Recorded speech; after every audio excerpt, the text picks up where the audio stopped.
पाकिस्तान को अपनी औकात को जांच लेनी चाहिए कि उसकी औकात कहाँ तक है। इंसान की शक्ल अच्छी ना हो ना तो कम से कम उसे बात अच्छी कर। बहुत बड़ा सा गोला सा जज्बा रहता है कि पैसे नहीं है खाने के। देखो भाई मैं कह रहा था ना कि पाकिस्तानी साला एक नंबर के झाटू आदमी होते हैं। पहली बात वर्ल्ड को बताएगा, बताओ ये खाने के लिए लाला पड़ा है यहाँ पे, उसके पिछवाड़ा में घुसा दो। पाकिस्तान का ये कहना है कि जितने महान नेता जितने पुरुष हैं सबको यहाँ पे आकर के पाकिस्तान की मोहतरमा जो कह रही है पाकिस्तान के बारे में उसको अच्छा से गौरपूर्वक सुनना चाहिए। तो चलते हम लोग सुनते हैं और मजा लेते हैं। अगर हमें अपना आप खतरे में महसूस हुआ तो हम अपने साथ आधी से ज्यादा दुनिया को ले डूबेंगे। पहली बात तो ये कहना चाहूंगी पाकिस्तान को अपनी औकात को जांच लेनी चाहिए कि उसकी औकात कहाँ तक है और कैसा है। रही दूसरी बात तो ये मैडम जी दूसरी बात पूरा करेंगे। मैडम जी स्टार्ट। इंसान की शक्ल अच्छी ना हो ना तो कम से कम उसे बात अच्छी कर लेनी चाहिए। जनरल आसिम मुनी ने बोला ना, इंडिया एक शाइन मर्सिडीज की तरह है, पाकिस्तान की मिसाल बजरी वाला ट्रक है। को पहली बात बताना चाहूँगी पाकिस्तान के मुंह में बहुत बड़ा सा गोला सा जज्बा रहता है, जो जज्बा के दम पे वो कुछ भी कर सकता है, इसीलिए वो कुछ भी बोल सकता है। देखिए यार हमारे पास इस टाइम खाने के पैसे नहीं है खाने के। देखो भाई मैं कह रहा था ना कि पाकिस्तानी साला एक नंबर के झाटू आदमी होते हैं। पहली बात। और दूसरी बात कि पाकिस्तान के पास जब कुछ है ही नहीं, वो कहता है कि पाकिस्तान का जहाँ सा भी टस मस हुआ पाकिस्तान को तो पूरे वर्ल्ड को बताएगा, बताओ ये खाने के लिए लाला पड़ा है यहाँ पे। पैसे नहीं है तो आप जंग कैसे लड़ सकते हैं? हमें तो ये बताया जाता है ना जंग जज्बे से लड़ी। हाँ शोएब चौधरी भाई ने बिल्कुल सही बात बोला कि पाकिस्तानियों के पास कुछ रहे चाहे न रहे, लेकिन जज्बा साला भरपूर रहता है। वो हम बंदूक पिस्तौल से नहीं लड़ता है, जज्बे से लड़ लेता है। जज्बा मेरे में है लेकिन जज्बे से जो है ना तो पेट तो नहीं भरता ना। अरे लौड़ा ये तो समझदार बंदा निकल गया बे। जज्बे से जो है ना बच्चों को तो रोटी नहीं ला सकता ना। जज्बे से मैं क्या करूँ मैं। तुम लोग ज्यादा जज्बे से कुछ कर नहीं सकते, लेकिन तुमको एक काम करनी चाहिए, जो कहे कि हम जज्बा से ये कर देंगे, इंडिया को ऐसा कर देंगे वैसा कर देंगे, तुम उस जज्बा को बत्ती बनाओ और उसके पिछवाड़ा में घुसा दो। एक नंबर का मैं पाकिस्तान में पैदा हूँ। शांत हो जा मेरे बच्चे, शांत हो जा। फिर अब मेरे को लग रहा है कुछ पाकिस्तान एजुकेटेड हो रहे हैं। से मैं पैदा हूँ उस दिन से आज तक अगर यही सुनते आ रहे हैं कर्जा है, फलाना है, डिस्ताना है, फलाना आएगा, डिस्ताना आएगा, ये इन्होंने क्या बनाया? मजबूरी है। जय श्याम दोस्तों, welcome back to another video. तो दोस्तों बता दूं कि ये वीडियो बहुत इंटरेस्टिंग रहने वाली है, तो ये वीडियो पूरा लास्ट तक देखना, बहुत मजा आएगा। और हाँ, ये वीडियो बनाने का मकसद ये नहीं कि किसी को मैं ठेस पहुंचाऊं, वीडियो जबरदस्त रहने वाली है। जो व्यक्ति मेरे चैनल पर नहीं हो तो सब्सक्राइब कर देना, लाइक कर देना, शेयर कर देना। तो चलते वीडियो की तरफ, वीडियो स्टार्ट। मैं जब मरूंगा तो फिर क्या? तो 4 को बेवा करके जाऊंगा मैं। मतलब बस ये मेरा एम है, अज़म है, समझ रहे हो? 4 बेवा होंगी, 3 दोस्तों आई डोंट नो कि व्हाट इज बेवा। बेवा मतलब क्या होता है, बट जहाँ तक इसके स्वभाव से पता चलता है कि इसके 3-4 बीवियाँ होनी चाहिए, मतलब 8-10 भी हो सकती है इसके मरने से पहले। 3 हुई, ये मेरी इंसल्ट है। रशिया को ट्रम्प बोल रहा है कि भाई तुम्हारे पास सिर्फ और सिर्फ 10 दिन का टाइम है। देखो मैम, रशिया के बोलने से कुछ होता नहीं, यहाँ पे पुतिन जो चाहेगा वो करेगा। 10 से 12 दिनों के अंदर रशिया ने अगर यूक्रेन के साथ वॉर खत्म ना की तो फिर यूएस जो है रशिया के ऊपर अटैक करने की देखो मैम, अटैक करने की तो दूर की बात है, लेकिन वो सोच भी नहीं सकता हम किससे युद्ध करने जा रहे हैं।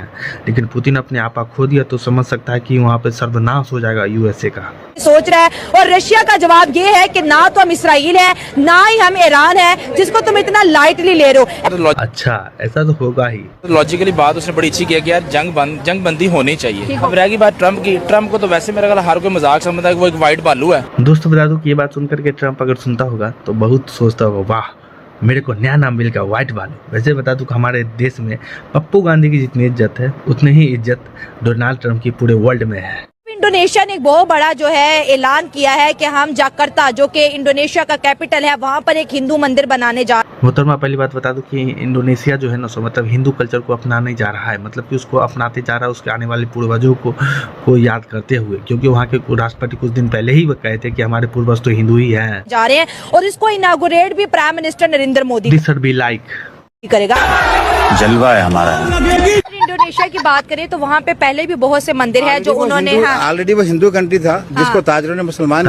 ये कितना अच्छा समझदार बंदा है जो अपने सच्चाई को कबूल रहा है और कह रहा है। तो क्या करें, क्या कह सकते हैं इसमें। आज दुनिया बात करती है कि मैं बाली जाऊंगा, भाई is Hindu state still Indonesia Malaysia. आप जब बात करते हैं तो थिंग्स आर देयर, मौजूद हैं। आज आपकी उम्र 70-72 साल है, तो 70 साल पहले आप क्या थे? जाकिर नाइक स्टार्ट।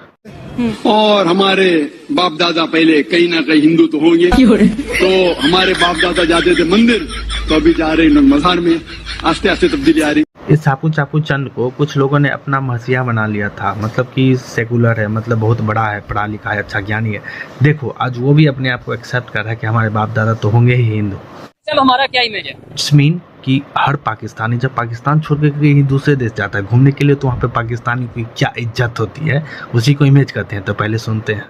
इमेज तो आपके सामने है कि क्या इमेज है कि पाकिस्तानी बाहर जाते हैं, उनको जो है वकालत की नजर से देखा जाता है। दुबई चले जाएं, किसी मुल्क चले जाएं, हाँ, वो पाकिस्तानियों से पनाह मांगते हैं। इनकी हरकत। ये वीडियो खास करके उस व्यक्ति के लिए है जो पाकिस्तान में रहते हुए और इंडिया में रहते हुए पाकिस्तान का गुण गाता है कि हमारा पाकिस्तान और दूसरा देश में जाता है तो उसकी क्या इज्जत वैल्यू बढ़ जाती है, उसके लिए। आज हम बात करेंगे मुस्लिम कंट्री ईरान की, जो कि ओपनली यूएस के खिलाफ और इंडिया की सपोर्ट में खड़ा है। ये देखो मोहतरमा, इंडिया से हर देश दोस्ताना भाव रखता है क्योंकि इंडिया किसी मुल्क का कोई अहित बुरा नहीं सोचता है। किसी भी कंट्री में अगर आपातकाल लागू हो जाए, खाने के लिए भूखमरी हो जाए, सबसे पहले कोई जाए चाहे नहीं जाए, इंडिया सबसे पहले जाता है।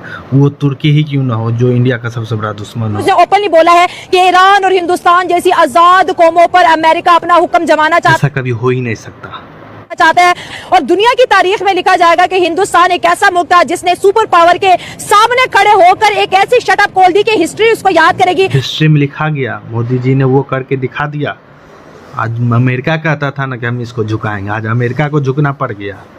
आज पार्लियामेंट के अंदर ओपनली बोल दिया कि अमेरिका तुम्हारा F-35 नहीं। पहले तो सबसे पहले उन्होंने चकराया world foolish president Donald Trump को, जिन्होंने आप ये कह लें कि इंडिया को धमकाने के लिए, डराने के लिए पहले पाकिस्तान का साथ दिया। इंडिया को झुकाने के लिए चला था डोनाल्ड ट्रंप। आज डोनाल्ड ट्रंप की ऐसी हालत हो गई है कि डोनाल्ड ट्रंप अपने मंत्री, अपने संतरी को किसी इंडियन लोगों को नियुक्त कर रहा है। झुक जाए, फिर अफगानिस्तान का साथ दिया कि इंडिया झुक जाए।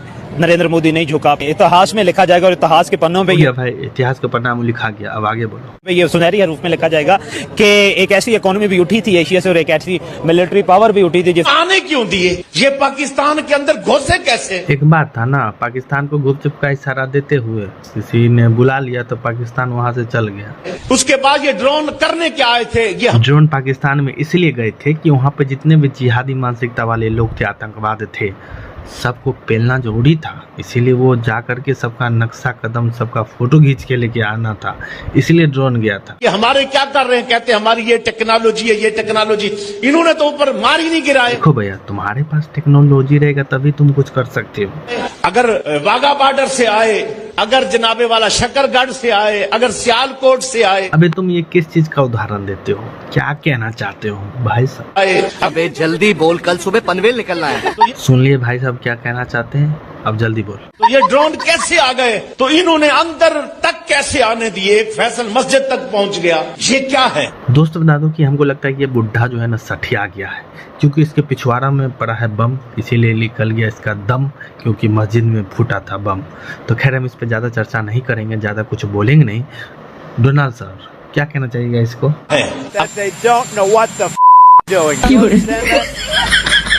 नंबर 1 डॉक्टर्स हैं इंडिया के, पूरी दुनिया के अंदर। इंडिया की आईटी हमसे कितनी ज्यादा आगे। अरे वाह, पहली बार इतना खुशी मिल रहा है कि कोई पाकिस्तानी इंडिया का इतना अच्छा नाम ले रहा है। अब बजाओ ताली जोर से, कमेंट में लिखो जय हिंद जय भारत। आ गया, लेकिन ट्रम्प की समझ नहीं आती हमें पाकिस्तानी अवाम को। इंडिया इतना स्ट्रॉन्ग है, हिंदुइज्म इतना स्ट्रॉन्ग है, तभी ट्रम्प इतनी बड़ी स्ट्रॉन्ग, इतनी। देखो भाई साहब, तुम्हारे जो अब्बू लगेंगे डोनाल्ड ट्रम्प, कहना नहीं चाहूंगा कुछ, लेकिन उसको लग गया एक झटका, क्योंकि मोदी सर को बोला था कि तुम इसे तेल नहीं खरीदो, लेकिन खुद तेल खरीद रहा था, पहली बात। और दूसरी बात कि तुमसे जब लड़ाई हुआ था इंडिया वालों का, तो वो अपना क्रेडिट लेना चाहता था, लेकिन मोदी सर ने उसको खारिज कर दिया, इसीलिए वो बौखलाया हुआ है। इतनी बड़ी एक सुपर पावर जो है वो हिंदुओं को इस तरह से सपोर्ट कर रहा है कि वो अपने पास इस तरह की पोजीशन के अंदर रख रहा है। डोनाल्ड ट्रम्प भी बगल में कोने में बैठ करके कहता होगा, सोचता होगा कि हम पाकिस्तानियों को इतना सपोर्ट कर रहे हैं, उसके चमचे को हम अपने वाशिंगटन में बैठा करके निडर करवाया था, फिर भी वो लोग इसके पीछे क्यों पड़े हैं, मतलब डोनाल्ड ट्रम्प के पीछे क्यों पड़े हैं? भाई बताना जरूर। ये 4 बने मैंने बोला है, मोदी जी 5 किलो राशन बांट रहा है। अब बांट रहा है तो तुम ले क्यों रहा है? जब ले रहा है तो मोदी जी का विरोध क्यों कर रहा है? कितना फखर से बोल रहा है। अरे हमारे देश में 80 करोड़ लोगों को कटोरा थमा रखे हो। और जैसे पाकिस्तान में सब कटोरा लेकर के रोड पर लाइन में लगे हुए रहते हैं कि हमको मिल जाएगा, हमको मिल जाएगा, वैसे भी तुम भी बैठे हो लगता है। और फखर से बात कर रहा है। 80 करोड़ लोगों को रोजगार दे दो, 80 करोड़ लोगों को। सच में कहता है, जब जवान जनी बड़ा हो जाए, जज्बा अगर बहुत हो जाए, बहुत बड़ा, तो पहले चुपचाप सुनना चाहिए। अब इसकी पोकाई किस तरह से भाई साहब कह रहे हैं राहुल मेहता सर, देखते हैं। गाड़ी उखाड़ने वालों को रोजगार देंगे, वंदे भारत नमो भारत को फोड़ने वालों को रोजगार देंगे, संभल में पुलिस को मारने वालों को रोजगार देंगे। और ये कांग्रेसी चमचे रोज यहाँ पर आते हैं। मेरे को तो समझ नहीं आता कांग्रेस का दिवालिया निकला हुआ, दिहाड़ी मिल कहां से रही है। अगर आपकी उम्र 17 साल है, कजन की उम्र 35 साल है, आपको अच्छी लग रही है, ट्राई मारो। ऐसी पाकिस्तान के मौलाना है जिसको कहा जाता है बहुत बड़ा मौलाना, वो कहेगा सूरज अगर पश्चिम से उगता है तो ये लोग भी मानेंगे सूरज पश्चिम से उगता है। लेकिन आज सुन लो जनाब की ये क्या बोल रहा है। 14 अगस्त 1947 को क्या हुआ था? पाकिस्तान आजाद हुआ था इंडिया से। तो मोहतरमा इसको जन्म लेना कहते हैं, क्योंकि पाकिस्तान पहले हिंदुस्तान का हिस्सा हुआ करता था, तो 14 अगस्त को इंडिया से निकल गया। समझ ही सकते हो क्या हो गया। इंडिया से हमें आजादी मिली थी, इंडिया से उनके। मोहतरमा इसको जुल्म नहीं कहते। मोहतरमा कितनी शानदार बोली लगती है। इंडिया से आजादी मिली थी, हमें इंडिया से मिली थी आजादी, बिल्कुल हमें गुलामी से आजादी मिली। दोस्तों बता दूं कि यही गुलामी, अगर किसी पाकिस्तान से पूछो तो कहेंगे कि पहले हम इंडिया में थे वही ठीक थे। आज़ादी करके मोहम्मद अली जिन्ना ने हम लोगों के पैर पे कुल्हाड़ी मार दी। लेकिन ये मोहतरमा थोड़ा सा व्यू पाने के लिए कुछ अपशब्द बोल रही है, ताकि इसको सब देखें, लाइक करें, सुने। खैर इस पर हम ज़्यादा चर्चा नहीं करेंगे, क्योंकि सब पाकिस्तानी को मालूम है कि हम लोगों की स्थिति क्या है और इंडिया की स्थिति क्या है। अच्छा, हम तो इतने सालों से ये सुनते हैं कि हमने अंग्रेजों से आजादी हासिल की है। असल में जो इंडियंस है वो अंग्रेज के ही गुलाम थे, तो हमें अंग्रेजों से और इंडियन से बेसिकली 2 नेशन थ्योरी के ऊपर हमें आजादी मिली थी। खुशी इस तरह से हो रही है, मना रही है और दिखा रही है कि अंग्रेज नहीं, इंडियन वालों ने इसकी पुंगी बजा रखी थी। तो क्या हुआ था 15 अगस्त को? बस उन्होंने अपने इंसल्ट कवर करने की। ये गलत बात है। तब जाकर के इंडिया वाले ने इसको आज़ाद किया। इसकी मानसिकता, इसकी जायली सोच यही है। के लिए जो है वो एक डे रख लिया, हालांकि आजाद तो हम हुए हैं और उनसे हुए हैं, और ये 2 नेशन थ्योरी पे हम आज़ाद तुम नहीं हुए हो, तुमको आज़ादी भीख में दी गई थी, क्योंकि इंडियन वाले ने तुमको पुंगी बजाए थे। अंग्रेज तुम्हारे बाप दादा थे जो तुमको पकड़ करके काम करवा रहे थे शासन में, तुम उसके गुलाम थे। मैं नहीं मानती कि 15 अगस्त को उनकी कोई आज़ादी थी। चल बे झाँके, तुम्हारे बयानबाजी से लग रहा है तुम कितनी पढ़ी लिखी जाहिल हो।